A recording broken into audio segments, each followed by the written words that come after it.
ಅರೆ ಕಡಿಮೆ ಹಾಕು ಆದ್ರೆ ಅಸಲಿ ಹಾಕು. MDH ಕಾಶ್ಮೀರಿ ಕೆಂಪು ಮೆಣಸಿನ ಪೌಡರ್. ಟಿವಿ9 ನಲ್ಲಿ ಈ ಕಾಲ್ ತುಳಿತ ಪ್ರಕರಣದ ಬಗ್ಗೆ ಎಕ್ಸ್ಕ್ಲೂಸಿವ್ ಆದಂತಹ ಸುದ್ದಿ. ಸರ್ಕಾರಕ್ಕೆ ಪ್ರಾಥಮಿಕ ಮೌಖಿಕ ಮಾಹಿತಿಯ ಶಾಕ್. ಪ್ರಾಥಮಿಕ ತನಿಖೆಯ ಮೌಖಿಕ ಮಾಹಿತಿ ಶಾಕ್ ಕೊಡ್ತಾ ಇದೆ ಸರ್ಕಾರಕ್ಕೆ. ಹಾಗಿದ್ರೆ ಆ ಮಾಹಿತಿ ಏನ್ ಹೇಳುತ್ತೆ? ವಿಧಾನಸೌಧದ ಮುಂದೆ ಮೈಕ್ ಅನೌನ್ಸ್ ಸಿಗ್ನಲ್. ಸ್ಟೇಡಿಯಂ ಕಡೆ ಹೋಗಿ ಅಂತ ಅನೌನ್ಸ್ಮೆಂಟ್ ಮಾಡಲಾಗಿತ್ತು.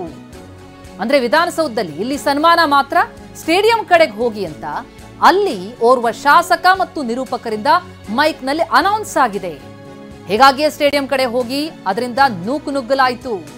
ಸ್ಟೇಡಿಯಂ ಕಡೆಗೆ ಜನ ಏಕಾಏಕಿ ನುಗ್ಗೋದಕ್ಕೇನ್ ಕಾರಣ ಅಂದ್ರೆ ಇದೇ ಕಾರಣ ಅಂತ ಈ ಲೋಪಗಳ ಬಗ್ಗೆ ಪೊಲೀಸ್ ಅಧಿಕಾರಿಗಳಿಂದ ಮಾಹಿತಿ.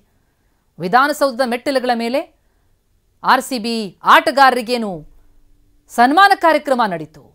ಆ ಕಾರ್ಯಕ್ರಮದ ಬಗ್ಗೆ ತೀವ್ರ ಆಕ್ಷೇಪ ವ್ಯಕ್ತ ಆಗ್ತಾ ಇದ್ರು ಕೂಡ ಸರ್ಕಾರ ಏನೂ ಆಗಿಲ್ಲ ಅಂತಿತ್ತು. ಆದರೆ ಪ್ರಾಥಮಿಕ ಮಾಹಿತಿಯ ಪ್ರಕಾರ ಅಲ್ಲಿ ಕೊಟ್ಟಂತಹ ಅನೌನ್ಸ್ಮೆಂಟ್ ಕಾರಣ ಅಂತ ಹೇಳಲಾಗ್ತಾ ಇದೆ. ಈ ಬಗ್ಗೆ ಇನ್ನಷ್ಟು ಮಾಹಿತಿ ಕೊಡ್ತಾ ಹೋಗ್ತಾರೆ ನಮ್ಮ ಪ್ರತಿನಿಧಿ ಕಿರಣ್. ಈಗ ಸಂಪರ್ಕದಲ್ಲಿದ್ದಾರೆ.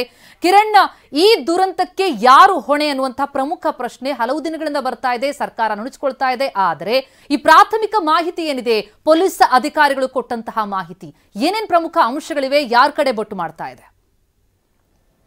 ಪ್ರತಿಭಾ, ಈಗಾಗಲೇ ಈ ಒಂದು ಘಟನೆಗೆ ಸಂಬಂಧಪಟ್ಟಂತೆ ಒಂದಷ್ಟು ತನಿಖೆ ಮಾಡಿ ಒಂದು ಪ್ರಿಲಿಮಿನರಿ ರಿಪೋರ್ಟ್ ಅನ್ನು ಕೂಡ ಮುಖ್ಯಮಂತ್ರಿಗಳಿಗೆ ಕೊಟ್ಟಿದ್ದಾರೆ. ಮುಖ್ಯವಾಗಿ ಆ ಒಂದು ಸ್ಟೇಜ್ ಪ್ರೋಗ್ರಾಮ್ ವಿಧಾನಸೌಧದಲ್ಲಿ ಏನಿತ್ತು, ಆ ಸ್ಟೇಜ್ ಪ್ರೋಗ್ರಾಮ್ ನಡೀತಾ ಇರಬೇಕಾದ್ರೆ ಅಲ್ಲಿದ್ದಂಥ ಒಬ್ಬರು ಶಾಸಕರು ಮತ್ತು ಹ್ಯಾಂಕರ್ ಏನಿದ್ದಾರೆ ಅವರು ಪದೇ ಪದೇ ಅನೌನ್ಸ್ಮೆಂಟನ್ನು ಮಾಡ್ತಾರೆ.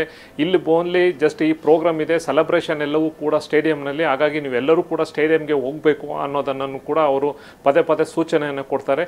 ಈ ಸಂಬಂಧಪಟ್ಟಂತೆ ಏನು ಆಲ್ರೆಡಿ ಸ್ಟೇಡಿಯಂ ಸುತ್ತಮುತ್ತ ಸಾಕಷ್ಟು ಜನ ಇದ್ರು, 21 ಗೇಟ್ಗಳೇನಿತ್ತು, ಗೇಟ್ಗಳಲ್ಲಿ ಜನ ಕೂಡ ಜಮಾಯಿಸಿದ್ರು. ಆದರೆ ಒಳಗಡೆ ಅಲ್ಲೂ ಗೇಟನ್ನು ಓಪನ್ ಮಾಡಿರಲಿಲ್ಲ.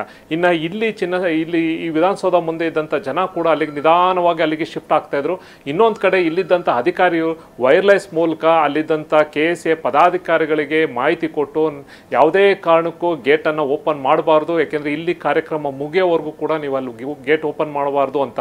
ಎಲ್ಲೋ ಒಂದು ಕಡೆ ಈ ಒಂದು ಕಾರ್ಯಕ್ರಮ ವಿಧಾನಸೌಧದಲ್ಲಿ ಸಾಕಷ್ಟು ಸಂಖ್ಯೆಯಲ್ಲಿ ಸೇರಿದ್ರಿಂದ ಇಲ್ಲಿ ಮುಖ್ಯಮಂತ್ರಿಗೆ ಒಂದು ಇಂಪ್ರೆಸ್ ಮಾಡೋಕ್ಕೆ, ಅಂದರೆ ಆ ಒಂದು ಜನ ಅಲ್ಲೇ ಉಳ್ಕೋಬೇಕು ಅನ್ನೋ ಒಂದು ಕಾರಣಕ್ಕೆ ಅವರು ಇಲ್ಲಿದ್ದಂಥ ಹೋದಂಥ ಜನಕ್ಕೂ ಕೂಡ ಸಿಕ್ಕಲಿಲ್ಲ. ಆಲ್ರೆಡಿ ಆ ಒಂದು ಸ್ಟೇಡಿಯಂ ಮುಂದೆ ಸಾಕಷ್ಟು ಜನ ಜಮಾಯಿಸಿದ್ರು. ಹಾಗಾಗಿ ಎರಡು ಕಡೆನೂ ಕೂಡ, ಅಂದರೆ ಒಂದು ಕಡೆ ಗೇಟನ್ನು ಕೂಡ ಓಪನ್ ಮಾಡಲಿಲ್ಲ, ಇನ್ನೊಂದು ಕಡೆ ಇಲ್ಲಿಂದನೂ ಕೂಡ ಹೋಗಿ ಅನ್ನೋದನ್ನು ಕೂಡ ಸೂಚನೆಯನ್ನು ಕೊಟ್ಟಿದ್ರು. ಯಾಕೆಂದರೆ ಸೆಲೆಬ್ರೇಷನ್ ಇರೋದು ಸ್ಟೇಡಿಯಂ ಒಳಗಡೆ, ಇಲ್ಲೆಲ್ಲ ಅನ್ನೋ ಒಂದು ಮಾಹಿತಿನ ಪದೇ ಪದೇ ಅನೌನ್ಸ್ಮೆಂಟ್ ಮಾಡೋದ್ರಿಂದ ಇಲ್ಲಿದ್ದಂಥ ಜನರು ಏನು ನೋಡಬೇಕು ಅಂತ ಇದ್ರು, ಏನು ಅಲ್ಲಿದ್ದಂಥ ಸೇರಿದಂಥ ಸಾವಿರಾರು ಸಂಖ್ಯೆಯಲ್ಲಿದ್ದಂಥ ಅಭಿಮಾನಿಗಳು ನಿಧಾನವಾಗಿ ಸ್ಟೇಡಿಯಂ ಕಡೆ ಶಿಫ್ಟ್ ಆಗ್ತಿದ್ರು. ಆಲ್ರೆಡಿ ಸ್ಟೇಡಿಯಂ ಹತ್ರ ಸಾಕಷ್ಟು ಜನ ಜಮಾಯಿಸಿ ಅವ್ರನ್ನೂ ಕೂಡ ಒಳಗಡೆ ಬಿಡಲಿಲ್ಲ.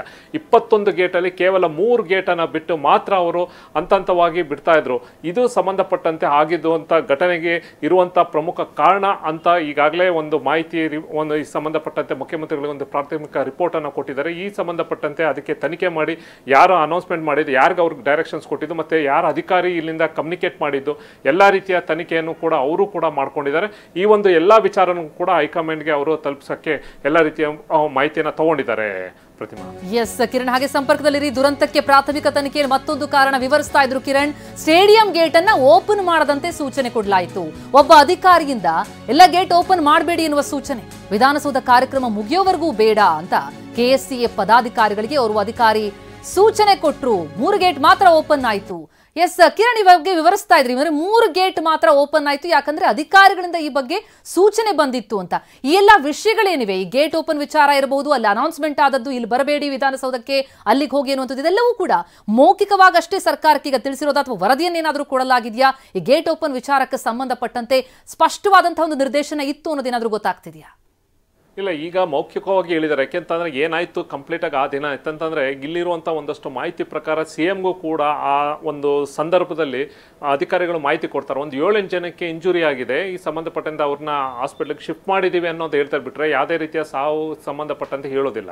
ಇನ್ನೊಂದು ಕಡೆ ನೀವು ಹೇಳಿದಂಗೆ ಎಲ್ಲೋ ಒಂದು ಕಡೆ ಆ ಅಧಿಕಾರಿಗೆ ಕಂಪ್ಲೀಟಾಗಿ ಅಲ್ಲಿ ಜಮಾಯಿಸಿದಂಥ ಜನಸಂಖ್ಯೆ ನೋಡಿ ಎಲ್ಲೂ ಕೂಡ ಇಲ್ಲಿಂದ ಹೊರಗಡೆ ಹೋಗ್ಬೋದು, ಸ್ಟೇಡಿಯಂ ಕಡೆಗೆ ಹೋಗ್ಬೋದು ಅನ್ನೋ ಕಾರಣಕ್ಕೆ ಅವರು ಅಲ್ಲಿ ಪದಾಧಿಕಾರಿಗಳು ಇನ್ಫಾರ್ಮ್ ಮಾಡಿ ಗೇಟ್ ಓಪನ್ ಮಾಡಬೇಡಿ, ಇಲ್ಲಿ ಕಾರ್ಯಕ್ರಮ ಮುಗಿಯೋರ್ಗೆ ಅಂತ. ಹಾಗಾಗಿ ಒಂದ್ ಕಡೆ ಅನೌನ್ಸ್ಮೆಂಟ್ ಅಲ್ಲಿಗೆ ಹೋಗಿ ಅಂತ ಹೇಳ್ತಾರೆ, ಒಂದೊಂದ್ ಕಡೆ ಅಲ್ಲಿ ಗೇಟ್ ಓಪನ್ ಮಾಡಿಬಿಡಿ ಅಂತ ಹೇಳ್ತಾರೆ. ಇವರಲ್ಲೇ ಕಂಪ್ಲೀಟ್ ಆಗಿ ಕನ್ಫ್ಯೂಷನ್ಸ್, ಅಂದ್ರೆ ಅಧಿಕಾರಿಗಳು ಮತ್ತೆ ಅಲ್ಲಿದ್ದಂತ ಬೇರೆ ಪದಾಧಿಕಾರಿಗಳ ನಡುವೆ ಇದ್ದಂತ ಕನ್ಫ್ಯೂಷನ್ಸ್ ಇಂದ ಈ ಒಂದು ಘಟನೆ ಆಗಿದೆ ಅನ್ನೋ ಮೇಲ್ನೋಟಕ್ಕೆ ಕಂಡು ಬಂದಿದೆ. Pratima, thank you so much Kiran ತಮ್ಮ ಮಾಹಿತಿ. MDH ನ ಕಿಚನ್ ಕಿಂಗ್ ಕಿಚನ್ ಅಲ್ಲಿದ್ರೆ ನಾವು ಎಲ್ಲವನ್ನು ಮಾಡಬಹುದು. ಬೆಂಗನ್ ಕ ಬರ್ತಾ, ಆಲೂ ಗೋಬಿ, ಭಿಂಡಿ ಮಸಾಲಾ, ಇನ್ನೂ ಬಹಳಷ್ಟು.